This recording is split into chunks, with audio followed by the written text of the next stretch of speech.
Good evening, everybody. Welcome to Soapbox Slam, where I get on my soapbox and talk about the things that I see going on. So I want to make mention to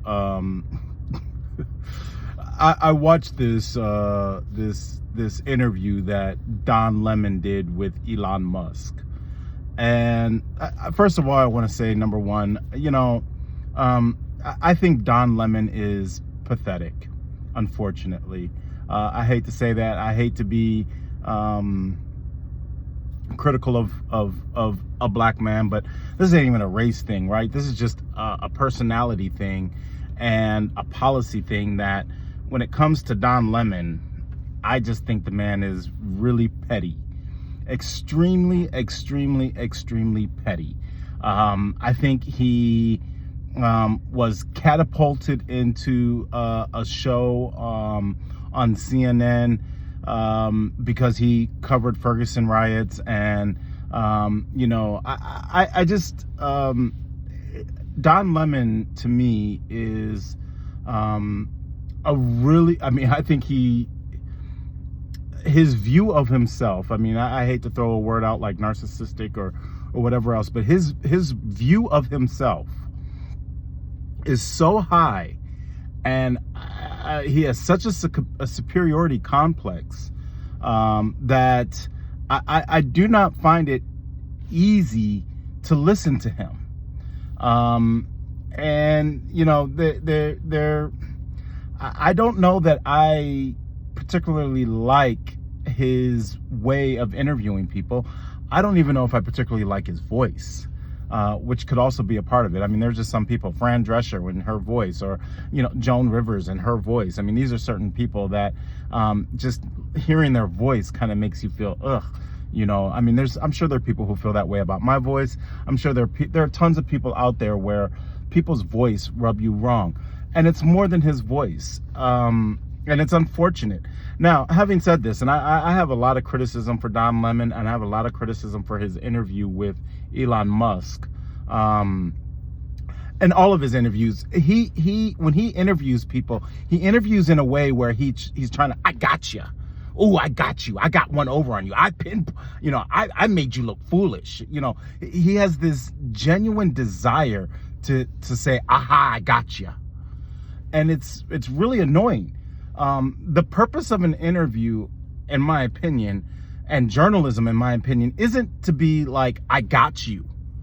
To me, that is not the motivating factor for journalism and interviewing people.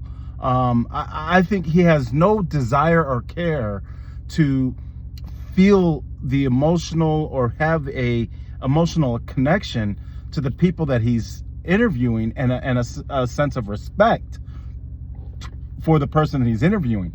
When a lot of people criticize journalists and how they shape and frame things and question things and everything else, I think he is the epitome of what people detest by journalists and interviewers.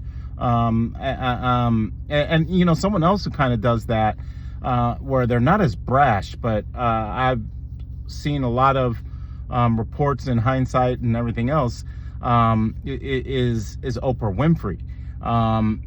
She there's a certain way she comes off as if she's really endearing, but she has no problem trying to, aha, I got you, and tear someone down. And Don Lemon, if you are not in his position, his entire approach is to tear you down.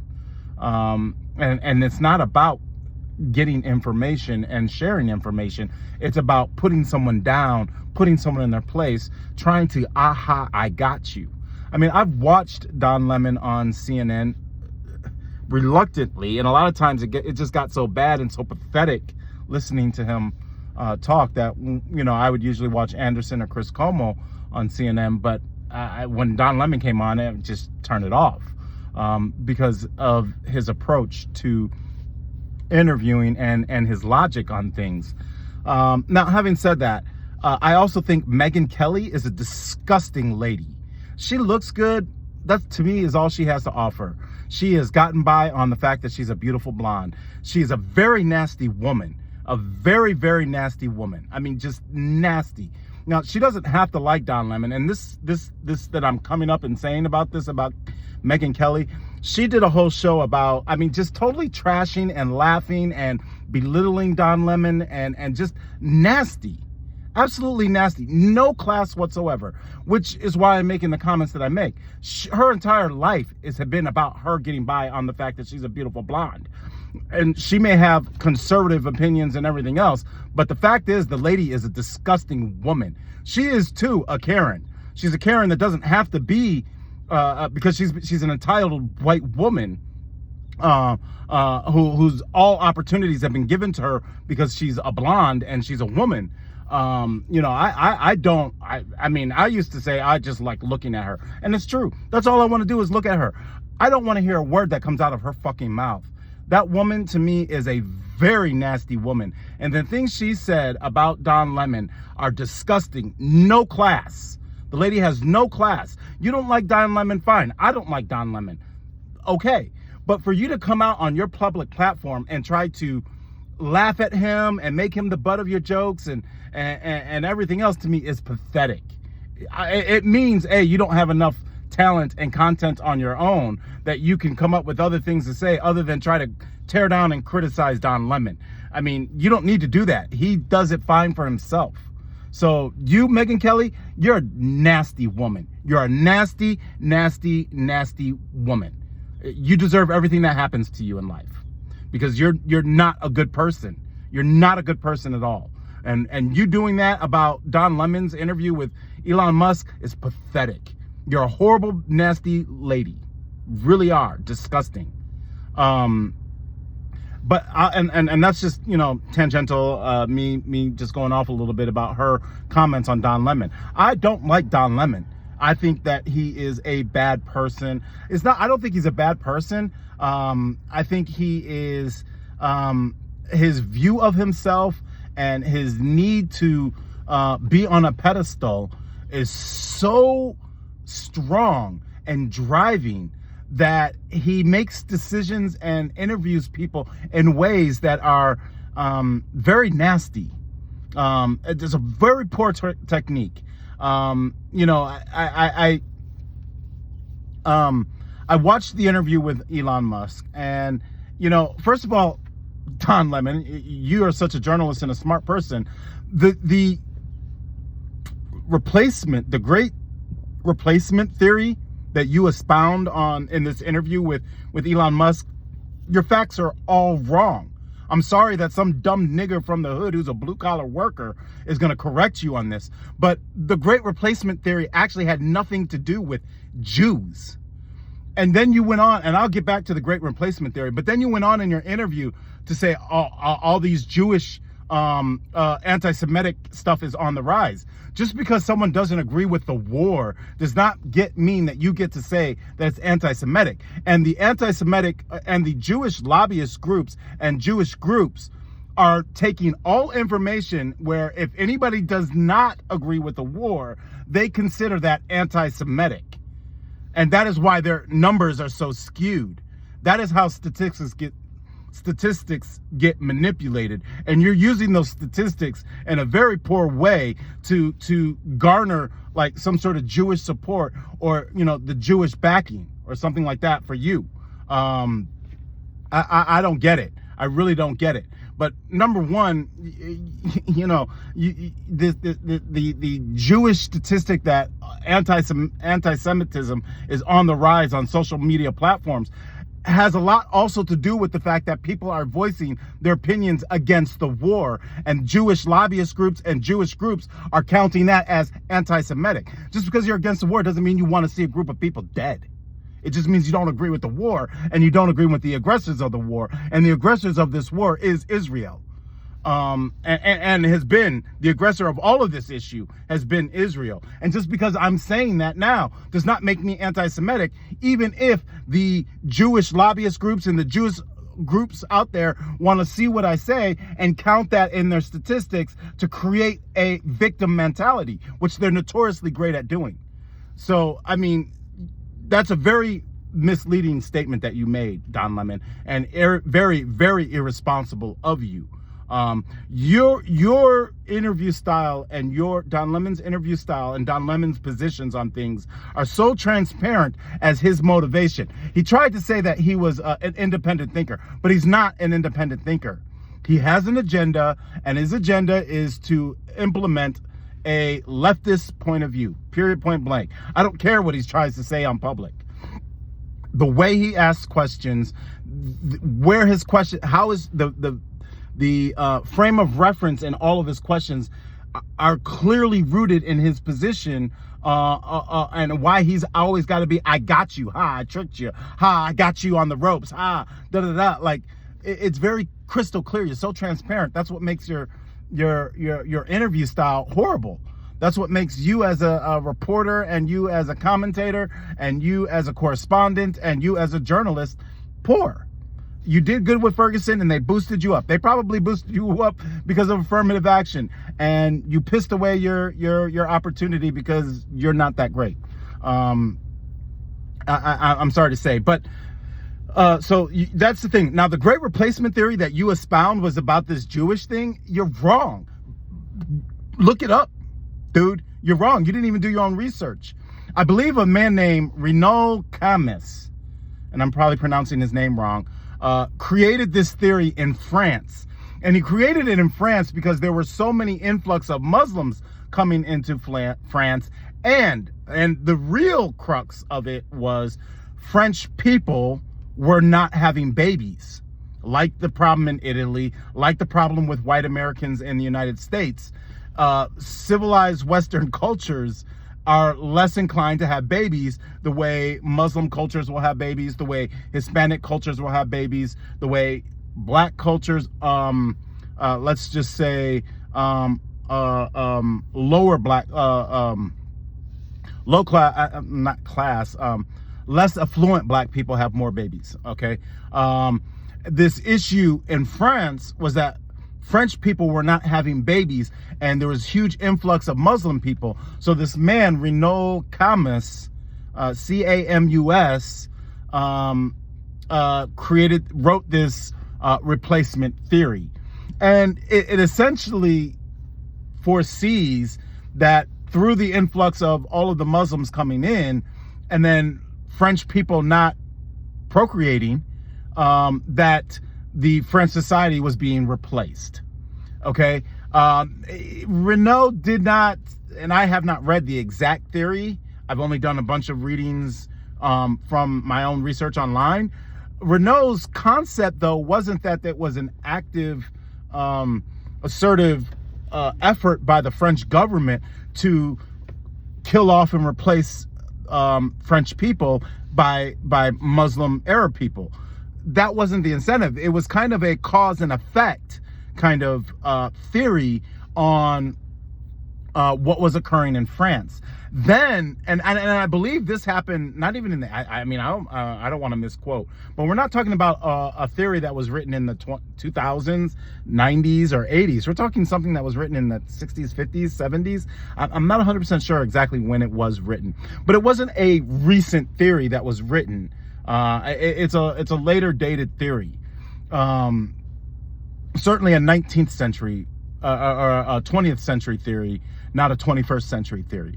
And so, and again, it was French, not Jewish. The Jews didn't have anything to do with it. Everything is not about the Jews, Don, and Jewish people. It was actually a French man who wrote about the Great Replacement theory. And then that theory expanded to many, not just the United States and France, but many other countries where migration was coming in, and these migration numbers were so high, and the procreation within that own state was very low. And neo-Nazis took this up in America, and other groups took this up and used this theory to champion their agenda, right? Their agenda to scare people into thinking all kinds of things. Now, whether you use the theory to apply it to the new contents of what's going on in the United States or whatever else, there is an element of the fact what is true is American people aren't having babies. It's too fucking expensive to have a child.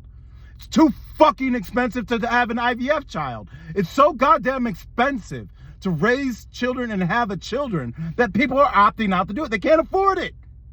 That's a problem with American society and the corporations and everything else of not making enough money that would incentivize having a child. It's too goddamn expensive. So maybe the countries need to start evaluating how the cost of everything and why people are opting not to do it. Also, maybe they should start thinking about how human beings treat human beings, and maybe that's what's deterring people from having children. I mean, you know, there's a lot of reasons why Western societies are not having children, and it has everything to do with the money in society.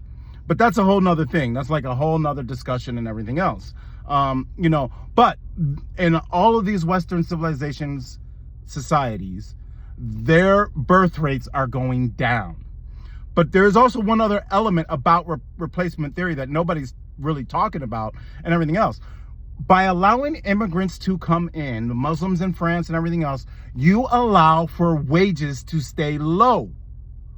It's not about color, race, religion, and everything else. This is purely economic. It's a pure economic reason. Letting all the immigrants come into this country allows our standards of living to stay low. It allows corporations to pay low wages because the people who are coming here aren't demanding the kind of wages that people who have been here for years would demand. And ultimately, I mean, it's a big, nasty mess, but it's not because they're south of the border and they have brown skin. I mean, yes, there may be some neo-Nazi people who feel like that, and you know, they're more concerned with preserving their own race than they are about exterminating other races. I just don't want to believe that people are still that way. Maybe a small portion of the people, but I mean, that's just, you know, I don't think that's the majority of the population that is that extreme when it comes to preserving, or eugenics, as we call it, right? So, you know, I think it's very irresponsible of Don Lemon, to misquote what the Great Replacement Theory is. That is a major, major, major misquote. Stop saying that it's the Jews who created this theory about Judaism and replacement theory about Jew. It has nothing. Renaud Camus wrote it in reference to, had nothing to do with religion and everything else. It had to do with the fact that Arab people were moving into France. It was a French man who wrote the theory. And the French people were not having babies. And so as an effect of the constant influx of one group and the existing group not reproducing themselves, then you're going to have some sort of replacement going on. It's just a theory, right? And there's accuracy to it. I mean, that is what will happen if French people decide to continue to not have babies. And they keep inviting more people to come in. They got to replace the population. Otherwise, it's not going to exist.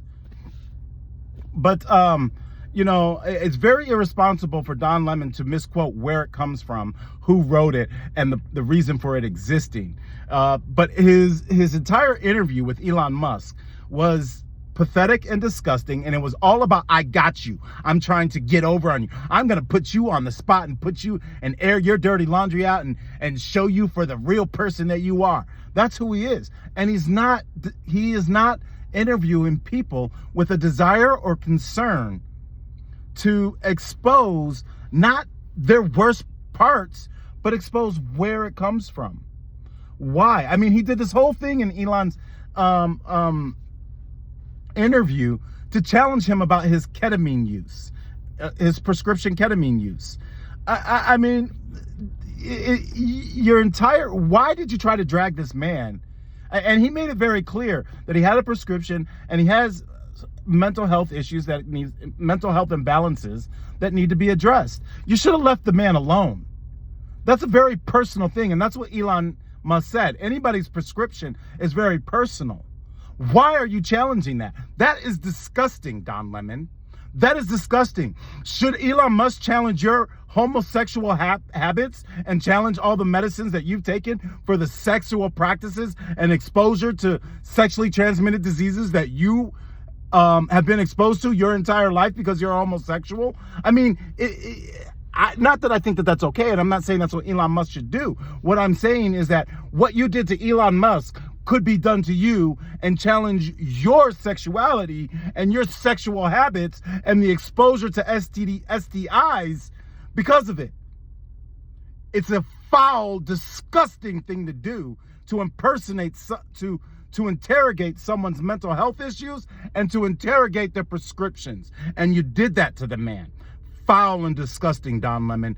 Once he said it's a personal thing that he used ketamine, and Elon Musk is the one that posted it online, that he used ketamine. And he said the reason why he posted it was because he wanted to give another outlet for other people to ask for that as a form of prescription, as opposed to some of the other pharmaceutical forms of prescriptions that might be even more detrimental than, let's say, the use of ketamine. Okay, so Elon Musk didn't make a whole discussion about the mental health issues and the drugs that are used to treat mental health issues, which I think would have been way more important as an interviewer to investigate and expose the many different types of ways to treat mental health issues. No, Don Lemon, you didn't take that as an avenue to expose the way we treat mental health. No, you continue to dig and dig and dig at Elon Musk as if he had some drug habit, like a gay man who uses ketamine all the time as some sort of recreational use. Foul. Very, very, very, very, very foul, Don Lemon. That there is another example of why you're a very piss poor interviewer, why I don't particularly like you, why I don't particularly agree with your style of interviewing people, and why you probably got fired from CNN, because your ratings are low, and when you do that to people, it's a major, major turnoff. You don't have to be a Don Lemon supporter or an anti-Don Lemon supporter to see that that was a very disgusting move and not appropriate. But you did it anyways because you want to put somebody on the spot. You want to get you. You want to show that you're a tough reporter and a tough interviewer and everything else. You're not concerned with the bigger issues and the compassion that is required when you are going to interview somebody and expose things, even if they're not on your political spectrum or in your political camp. These are the reasons why I do not like you, Don Lemon. These are the reasons why I have not liked you all the time, your entire career. Because you do this, and it's wrong. It's principally wrong. And you have not learned your lesson from being fired. You've not learned your lesson.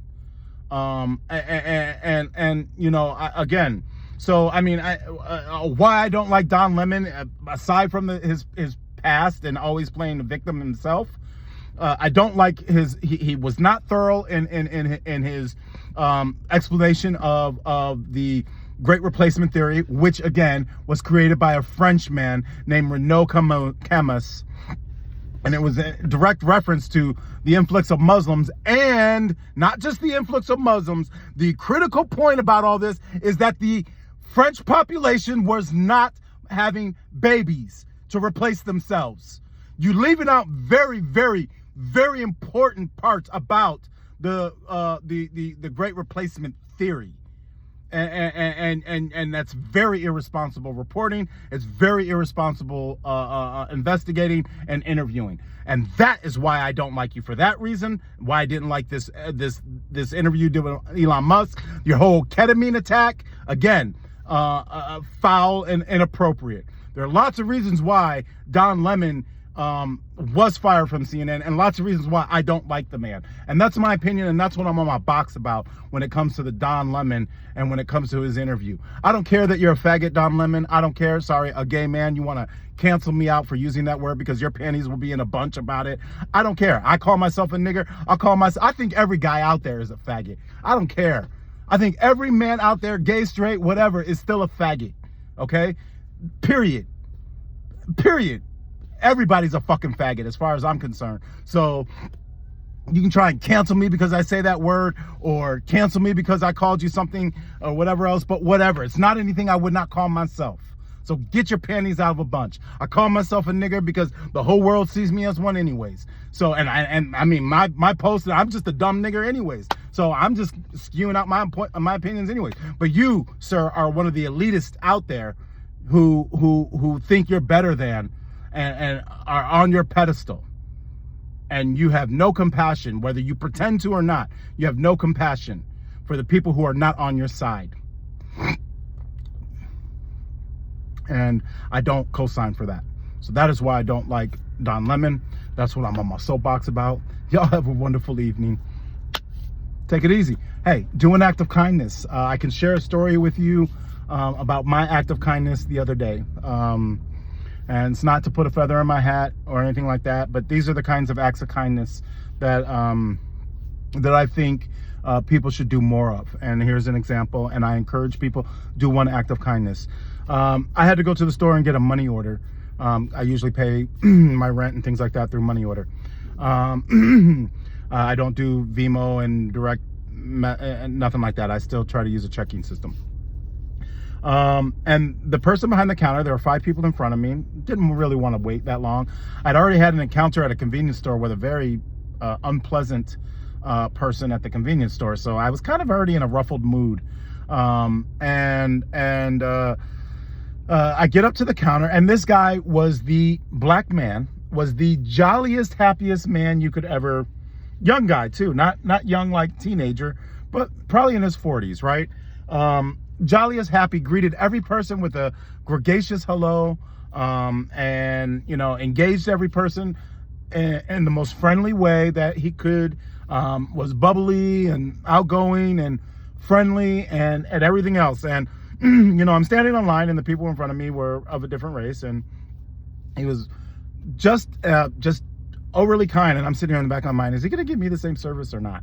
He's going to give me an attitude when I get up there. Well, how's this guy going to be with me? Because I like how he's being with all these other people. Is he going to be this way with me, or is this, you know, skewed one way? Because there are people out there like that. I run into them all the time. I'm sure you run into them all the time, and it does exist. So I was very reluctant when I got to the counter, but no, this man, when I got to the counter, treated me the exact way he treated every other person in front of me, was gregarious and kind and just full of energy and kindness and goodness, that it helped change my mood, right? It was really delightful to do business with him and have him give me customer service and everything else. I mean, just completely delightful. I was truly thankful. So, I cashed in a lottery ticket, and it was, well, I think it was like $65 or something like that. And I took $25 of it, and I walked back over to that counter, and I gave it to him, and I said, look. And he was like, no. And I said, no. I said, you deserve an act of kindness for the kindness that you give to people. And I walked away. Whether he took it or not, whatever he did with that money or not, I don't care. But I truly believe that he deserved an act of kindness. His kindness and everything else that he gave in service made me feel like, you know what, I hope God watches over that man. I hope that God grants him grace and I say God, I don't mean just the Abrahamic religion gods. I just mean all the things that are righteous and good in the world should come his way. And that's what I mean by that. Because he emanates positive goodness to people, so he deserves it back. So that was my act of kindness. So I always say, you know, try to say at the end of the shows that I do or the comments that I make, try to give one act of kindness. Okay, share something kind. It's a wonderful thing to do. Have a wonderful evening, guys. Take care.